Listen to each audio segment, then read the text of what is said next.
যুদ্ধ নয়, চলছে বৃষ্টিকে ডাকার জন্য তোড়জোড়। এভাবে আকাশের দিকে তাক করে মিসাইল আর বোমা ছুড়ে বৃষ্টি ঝরাচ্ছে চীনারা। গত প্রায় ৭০ বছর ধরেই আবহাওয়া নিয়ন্ত্রণ করে বৃষ্টি নামাচ্ছে চীনের কৃষকেরা। শুনে অবিশ্বাস্য মনে হলেও এটা বাস্তবে বিজ্ঞান।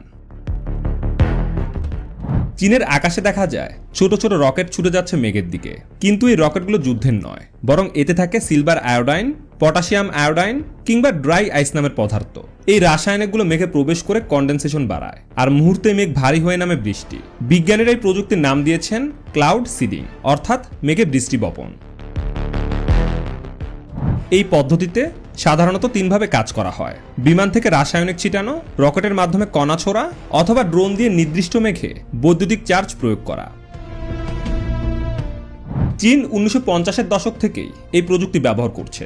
1960 সালের পর থেকে তারা এটিকে সরকারিভাবে ওয়েদার মডিফিকেশন প্রোগ্রাম হিসেবে চালু করে। এখন চীনে প্রায় 50,000 কর্মী কাজ করছে শুধু বৃষ্টি নিয়ন্ত্রণের কাজে। দেশের প্রায় 5.5 মিলিয়ন বর্গ কিলোমিটার এলাকায় এই কার্যক্রম চলে। চীনা সরকার দাবি করে তারা শুধু কৃষিক্ষেত্র নয়, অলিম্পিক, ন্যাশনাল প্যারেড, এমনকি বেজিং শহরের গুরুত্বপূর্ণ অনুষ্ঠানগুলোর সময়ও বৃষ্টি আসার আগে ক্লাউড সিডিং করে আকাশ পরিষ্কার রাখে। অর্থাৎ শুধু বৃষ্টি নামানোই নয়, তারা চাইলে আকাশ থেকে বৃষ্টি রোধও করতে পারে। এই প্রযুক্তির শেকড় কিন্তু চীনে নয়, গল্পটা শুরু হয়েছিল অনেক আগে।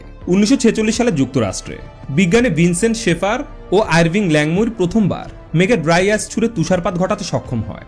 সেখান থেকে বিশ্বে শুরু হয় বৈজ্ঞানিকভাবে বৃষ্টিকে মানুষের হাতে আনা প্রযুক্তির যুগ। আজ শুধু চীনই নয়, সংযুক্ত আরব আমিরাত, ভারত, ইসরায়েল, এমনকি যুক্তরাষ্ট্র এই প্রযুক্তি ব্যবহার করছে।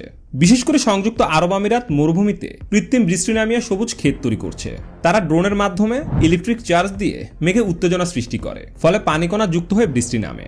2021 সালে এমন একটি ভিডিও ভাইরাল হয়েছিল যেখানে মরুভূমির মাঝেও ঝুম বৃষ্টি দেখা যায়। তবে প্রশ্ন উঠেছে, এভাবে প্রকৃতির সাথে খেলা করলে ভবিষ্যতে কোনো বিপদ হবে না তো? বিশেষজ্ঞরা বলছেন ক্লাউড সিডিং পুরোপুরি নিরাপদ নয়, তবে এখনো বড় কোনো পরিবেশগত ক্ষতি প্রমাণিত হয়নি।